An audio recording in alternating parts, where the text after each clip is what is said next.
যোগাভ্যাস ও ডায়েট এই নিয়ে এখন শুনুন একটি আলোচনা। আলাপচারিতায় ডায়েটিশিয়ান ও যোগব্যায়াম শিক্ষিকা রাখি চট্টোপাধ্যায় এবং সৌর্য চৌধুরী। আজকে আমরা যেটা নিয়ে কথা বলবো, সাধারণ মানুষের জীবনে যোগাভ্যাসের কত বড় ভূমিকা রয়েছে এবং তার সঙ্গে কি কি খাদ্যাভ্যাস করলে এটাকে কমপ্লিমেন্ট করা যায়, অর্থাৎ এই দুটি একসঙ্গে করলে আমরা কতটা সুস্থ জীবন কাটাতে পারি। আমাদের সঙ্গে রাখি চট্টোপাধ্যায় রয়েছেন, তিনি দুটিতেই বিশেষজ্ঞ, ডায়েট এবং যোগব্যায়াম, অর্থাৎ একদম ঠিক লোককে আমরা পেয়ে গেছি আজকে আকাশবাণীতে।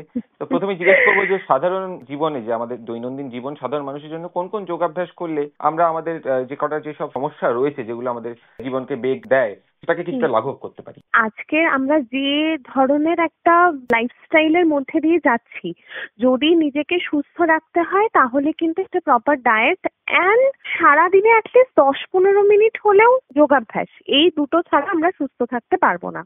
এখন প্রশ্ন হচ্ছে যে কোন ধরনের যোগা কে কে করতে পারবেন। যে কোনো বয়সের মানুষ যোগা করতে পারেন, তবে কন্ডিশন অ্যাপ্লাইড কি প্রপার গাইডেন্সে। এবং আমি এরকম বহু পেশেন্ট পাই, মানে ওয়াকিং, সারাদিনে একটু সময় নেই, তাদেরকে শুধু আমি একটাই জিনিস বলি যে সারাদিনে অন্য কিচ্ছু করার দরকার নেই। মানে যদি সময় না পাচ্ছ, অ্যাটলিস্ট 3টে সাইকেল করে সূর্য প্রণাম করো। সূর্য নমস্কারের যে 12টা কাউন্ট হয়, মানে ওটা যদি কেউ সারাদিনে একটুও সময় নেই, এটা করতে অ্যাটলিস্ট 5 মিনিটের বেশি সময় লাগার কথা নয়। তো এইটা যদি কেউ সারাদিনে 3টে সাইকেল করে নিয়েই উনি অফিস বেরিয়ে গেলেন, মানে এটাতে কিন্তু ওনার একদম মাথা থেকে পা অব্দি প্রত্যেকটা অর্গান কিন্তু এতে কাজ করলো। ঠিক আছে। এরপরে মানে যাদের হাতে একটু সময় আছে তাদের জন্য বলবো যে শুরুতেই একদম কোনো আসনে, মানে যোগাসনে না গিয়ে, মানে একটু কিন্তু ফ্রি হ্যান্ড করাটা দরকার, না হলে একটু চোট আঘাতের সম্ভাবনা থাকে। তো সামান্য কিছু ফ্রি হ্যান্ড, একটু অল্প একটু স্ট্রেচিং করে নিয়ে যদি প্রপার কয়েকটা আসন, পবন মুক্তা আসন করা যেতে পারে, বজ্রাসন, অর্ধকুর্মা আসন, বৃক্ষা আসন আমাদের কনসেন্ট্রেশন বা স্ট্রেস রিলিভের জন্য খুব ভালো। যাদের ব্যাক পেনের সমস্যা আছে সেই ক্ষেত্রে অর্ধচন্দ্রাসন, ভুজঙ্গাসন, মানে এরকম খুব সোজা সোজা কয়েকটা আসন যদি প্রত্যেক দিন অভ্যেস করা যায়, এমন কিছু সময় লাগে না, তাহলে হয়তো মানে মানুষ শারীরিকভাবে সুস্থ থাকতে পারে বেশি দিন। আচ্ছা, মানসিক স্বাস্থ্যটার কথা আপনি কিছুটা উল্লেখ করলেন, কিন্তু আমার মনে হয় যে স্ট্রেসের কথা আপনি বলছিলেন, এবং আমরা জানি যে মানসিক স্বাস্থ্য শারীরিক স্বাস্থ্যকে অনেক ক্ষেত্রেই প্রভাবিত করে। অর্থাৎ যেমন আমরা জানি গাট ব্রেন অ্যাক্সিসের একটা ব্যাপার আছে, মানসিক স্বাস্থ্যের উপরে ডিপেন্ডেন্ট যে আমাদের গ্যাস্ট্রো ইন্টেস্টিনাল কোনো অসুবিধা হচ্ছে কিনা। তো এর জন্য এই দুটি ক্ষেত্রেই কোন কোন আসন আপনি রেকমেন্ড করবেন? মানে মানসিক স্বাস্থ্যের কথা কিন্তু আমরা মানে অনেক সময়তেই অতটা গুরুত্ব দিই না। ইদানিং ক্ষেত্রে মানে আমি মানে কি বলবো, 90% পেশেন্টদের ক্ষেত্রে দেখছি সবাই বলছে যে শুয়ে পড়ি কিন্তু ঘুম হয় না। ওই রাত্রিবেলা ঘুম না হওয়া বা একদম সাউন্ড স্লিপ হয় না। তো সেই জায়গা থেকে দাঁড়িয়ে এবার রাত্রিবেলা ঘুম না হলে সারাদিন একটা ক্লান্ত ভাব বা একটা ডিপ্রেশন কাজ করতে থাকে। ভালো রাখতে ডায়েট তো ভীষণ ইম্পর্টেন্ট, তার সাথে সাথে ইম্পর্টেন্ট বিভিন্ন ধরনের প্রাণায়াম। মানে রাত্রিবেলা শোয়ার ঠিক আগে বিছানায় বসে কয়েকটা প্রাণায়াম করতে বলি সবাইকে, মানে যার ঘুমের সমস্যা আছে নেই প্রত্যেককে। ভ্রামরী প্রাণায়াম, একটা হয় সাহিত্য প্রাণায়াম, এবং ওম চ্যান্টিং। মানে ওম চ্যান্টিং এর মতো ভালো মেডিটেশন বোধহয় আর কিচ্ছুতে হয় না। এটা কি মনের মধ্যে না জোরে করে ভাইব্রেশনে করতে? ওম চ্যান্টিংটা কিন্তু একটু সাউন্ড ক্রিয়েট করেই করতে হবে, কারণ যত এই সাউন্ডটা তৈরি হলে তবেই কিন্তু ভাইব্রেশনটা আমরা ফিল করতে পারি শরীরে। তো এই জায়গা থেকে মানে প্রত্যেকে, আমি মানে বহু মানুষকে এটা সাজেস্ট করেছি এবং তারা ভীষণ উপকার পেয়েছেন। রাত্রিবেলা শোয়ার সময় এই 3টে আসন আপনারা করে শুন। এবং আরো একটা ক্ষেত্রে এটা খুব কাজ করে, মানে স্পেশালি এই গরমকালের জন্য একদম আইডিয়াল। শীতলী প্রাণায়াম একটা হয় যে শরীরকে ঠান্ডা রাখে, এবং আর একটা জিনিস সেটা হচ্ছে ওয়াটার মেডিটেশন। মানে ওয়াটার মেডিটেশনের ক্ষেত্রে আমরা কি বলি যে আপনি স্নান করতে যাচ্ছেন, হাতে 2 থেকে 3 মিনিট সময় এক্সট্রা নিয়ে যান, জাস্ট শাওয়ারের তলায় পদ্মা আসনে এমন ভাবে বসুন যেন শাওয়ারের জলটা আপনার মাথার একদম মানে মাঝখানে ব্রহ্মতালু যেটা আমরা বলি সেখানে পড়ে। জাস্ট ওকে চোখ বন্ধ করে রেখে 2 মিনিট ওকে মাথায় পড়তে দিন।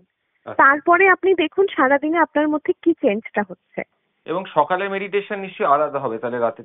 সকালের মেডিটেশন ডেফিনেটলি আলাদা। সেক্ষেত্রে আমরা জোর দিই একটু ব্রিদিং এক্সারসাইজের ওপর, একটু অনুলোম বিলোম, ওম চ্যান্টিং সকালেও করতে বলি, কারণ তার একটা সারাদিনের পোস্ট এফেক্ট দেখতে পাই।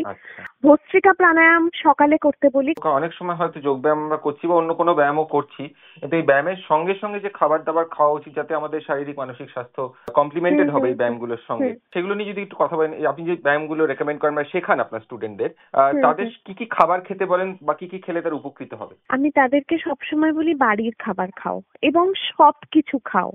মানে লোকের এরকম একটা ধারণা আছে যে ডায়েট করা মানে আমার সমস্ত খাওয়া দাওয়া বন্ধ হয়ে গেল। এটা কিন্তু একদমই নয়। যোগা করার ক্ষেত্রে ডায়েট ভীষণ ইম্পর্টেন্ট, কারণ কোনোভাবে খালি পেটে একদম সকালবেলা ঘুম থেকে উঠে কিচ্ছু খেলাম না আমি যোগা করলাম, একদম নয়। বা একদম ভাত খেয়ে উঠে একদম ভরা পেটে যোগা করলাম, কখনো নয়। তো কি খেয়ে যোগা করবো এবং খাওয়ার মানে যোগার পরে কি খাবো সেটা খুব ইম্পর্টেন্ট। একদম হালকা কিছু খেয়ে মানে জাস্ট খুব হালকা ব্রেকফাস্ট বা এরকম মানে ভীষণ হালকা কোনো খাবার খেয়ে আমরা যোগা করার কথা বলি। এবং যারা একটু ফ্রি হ্যান্ডও যোগার সাথে করেন তাদেরকে অনেক ক্ষেত্রে আমরা কিছু dry fruits and black coffee with ঘি অ্যান্ড লাইম জুস, যেটাকে বুলেট কফি বলা হয়ে থাকে, যোগা বা free hand, mainly free hand করার 8 ঘন্টা আগে আমরা তাকে ওই বুলেট কফিটা তার সাথে একটু ড্রাই ফ্রুটস খেয়ে যোগা করতে বলি। কারণ এই বুলেট কফিটা খেলে কি হয়, এটা আমাদের শরীরে ডোপামিন সিক্রিট করে, যেটা কিনা একটা হ্যাপি হরমোন এবং এনার্জি দেয় এরকম একটা হরমোন। তো এই হরমোনটা সিক্রিট হতে কিন্তু 8 ঘন্টা সময় লাগে কফিটা খাওয়ার পরে। কফি খাওয়ার 8 ঘন্টা পর আপনি বলছেন ব্যায়ামটা? কফি খাওয়ার 8 ঘন্টা পরে আমি ফ্রি হ্যান্ডটা করবো এবং ফ্রি হ্যান্ড করার পরে আমি একটু 4-5টা যোগা করলাম, বা আজকে যোগা করার সময় নেই 2টো প্রাণায়াম করে নিলাম কিংবা একবার সূর্য প্রণাম করে নিলাম, যেটা হোক, কিন্তু এই 8 ঘন্টার গ্যাপটা আমাকে রাখতেই হবে। এবং যোগা বা এক্সারসাইজ করার পরে আমি কি খাবো, একটু প্রোটিন জাতীয় খাবার। সেটা আমি একদম ব্রেকফাস্টে একটা রুটি তরকারি একটা ডিম সেদ্ধ এরকমও খেতে পারি, বা ওটস ডাল দিয়ে সবজি দিয়ে খিচুড়ি বানিয়ে খেতে পারি, কিংবা এই গরমকালের জন্য আমি সবসময় বলি কোনো লিকুইড জাতীয় খাবার খান। মানে ব্রেকফাস্টে আমি কোনো স্মুদি ট্রাই করতে বলি সব সময়, কারণ তাতে কি হয় সেটা একটা কমপ্লিট মিল হয়ে যায়। কোনো একটা সিরিয়ালস থাকলো, একটু দই বা দুধ এরকম কিছু থাকলো, একটা ফ্রুটস থাকলো, তার মধ্যে একটু ড্রাই ফ্রুটস দিয়ে ব্লেন্ড করে নিন। তাহলে কি হচ্ছে, আপনার পুরো খাবারটা খাওয়াও হচ্ছে এবং ওয়াটার ইনটেকটাও হচ্ছে শরীরে। তো এইরকম ভাবে কিন্তু কি খেয়ে করব এবং যোগা করার পরে কি খাবো সেটা ভীষণ ইম্পর্টেন্ট। আর ধরুন লাঞ্চ ও ডিনারে অনেকে অফিস যান বা অন্য কাজে বেরোন, তাদের জন্য লাঞ্চে কি খাওয়া উচিত, এবং আপনি বলছেন রাতে মেডিটেশনও করা উচিত, তো তার আগে কি খাওয়া উচিত, এগুলো যদি একটু বলেন। লাঞ্চে যদি ভাত খাওয়ার অপশন থাকে ডেফিনেটলি ভাত খান। একদম ভাত খাওয়া শরীরের জন্য ভীষণ ভালো, ভাত ডাল সবজি মাছ। কিন্তু আপনি কতটা ভাত খাবেন সেটা কিন্তু আপনার ডায়েটে কতটা কার্বোহাইড্রেট আছে তার উপরে ডিপেন্ড করবে এবং এটা ব্যক্তি বিশেষে আলাদা হয়। এবার যারা ভাত ক্যারি করতে পারেন না তারা রুটি নিয়ে যেতে পারেন, কিংবা কোনো সিরিয়ালস দিয়ে মাল্টিগ্রেন চিল্লা বানিয়ে নিয়ে যেতে পারেন, এরকম কিছু। মানে একদম লাঞ্চ আমরা স্কিপ করে যাব না যে আমি তো রোগা হব তার জন্য আমি খাওয়াই ছেড়ে দিলাম। এবং ডিনারের ক্ষেত্রে আমি বলি যে সবসময় একটু আর্লি ডিনার, মানে আপনি রাত 8টায় অফিস থেকে ফিরছেন, তারপরে আপনি ইভিনিং স্ন্যাক্স খাচ্ছেন, খেয়ে 11টায় ডিনার করছেন, এটা নয়। ওই 8টায় ফিরে আপনি 8:30টার মধ্যে একদম প্রপার ডিনার করে নিন। সেখানেও আপনি একটা কোনো সিরিয়ালস রাখতে পারেন, তার সাথে সবজি থাকবে, কোনো একটা প্রোটিন কিন্তু ডিনারে মাস্ট। সেটা ভেজ হতে পারে, নন ভেজ হতে পারে, যে কোনো কাইন্ড অফ প্রোটিন ডিনারে মাস্ট। এতক্ষণ শুনলেন যোগাভ্যাস ও ডায়েট এই নিয়ে একটি আলোচনা, প্রযোজনা সৌর্য চৌধুরী।